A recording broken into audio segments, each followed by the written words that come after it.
Walt Disney World property has increased in pricing and crowd levels. Ever since the pandemic, there has been no signs of slowing down at the Walt Disney World property.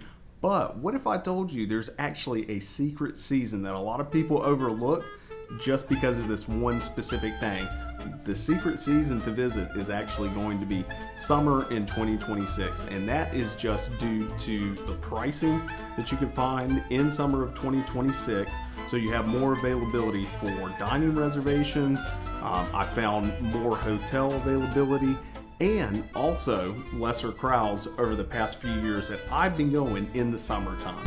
So let's talk about the big gumbo in the room, and that is the heat in the summertime. That is the biggest complaint that I hear from people on my YouTube channel and on the internet, is that they don't want to be on the surface of the sun.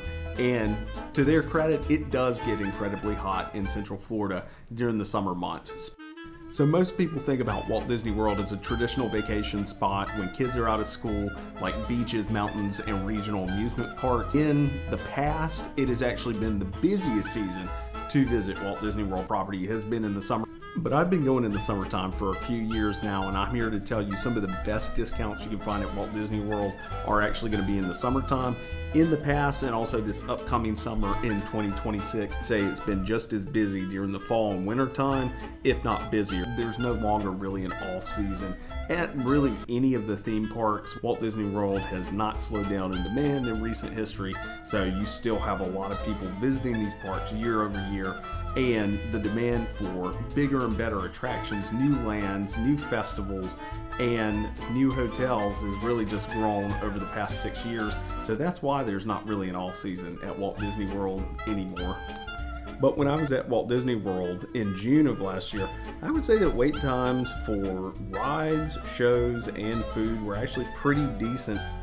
Okay, Carson, so you convinced me that I want to try out summer at Walt Disney World this year in 2026, and maybe in future years if it's that great as you make it out to be. Tip number one is to stay on property at Walt Disney World. Time is money when I'm there, and I would say that when you're staying off property, you can also run into some issues with traffic around the Orlando area. You also have to deal with some of these hotel fees, like a resort fee if you stay off property.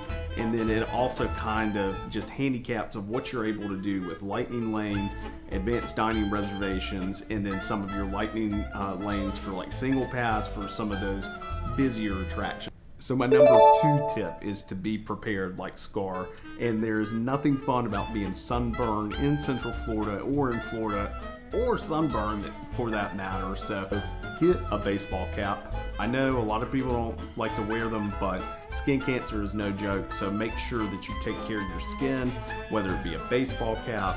Make sure you wear a lot of sunscreen. In fact, I recommend putting a timer for every 30 minutes to reapply sunscreen that I carry in my bag when I'm at the parks all day. A lot of Epcot and Magic Kingdom are like the concrete jungle. I also recommend, by being prepared, is to bring an umbrella. So last year I actually started using a UV umbrella, so that helps protect from the sun.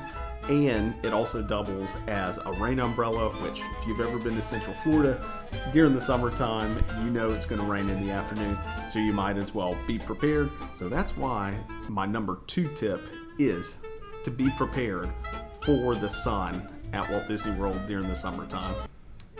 And my number 3 tip for surviving the summer at Walt Disney World property is to plan a rest day. So when you're at Walt Disney World, you're going to be doing a lot of walking.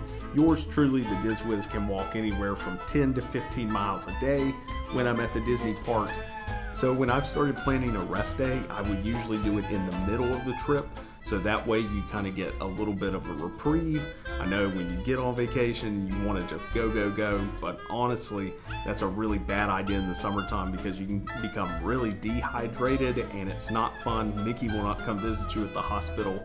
I can confirm that.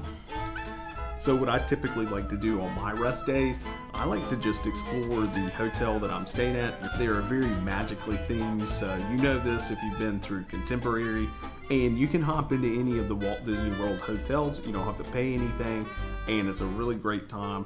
I highly recommend on a rest day checking out Port Orleans French Quarter, checking out some of the beignets, walking over to Riverside and taking the boats over to Disney Springs, doing some shopping. Animal Kingdom Lodge is also a great rest day resort to kind of hang out at, look at the animals, maybe eat at Sanaa. That's my number 3 tip, is to plan a rest day and actually use it to rest and recoup for some R&R. So those are my recommendations for visiting Walt Disney World in the summertime and beating the heat. But now I want to hear from you in the comments. Are you going to plan a summer trip in 2026 and beyond? Or are you going to wait for spooky season with Mickey and Friends and a Christmas winter wonderland? If you've not subscribed yet, please consider doing so. It does help grow the community. So we are a community of theme park lovers and smart money, tips and tricks. And as always, I hope your money meets the magic, and I'm going to see you in the next video.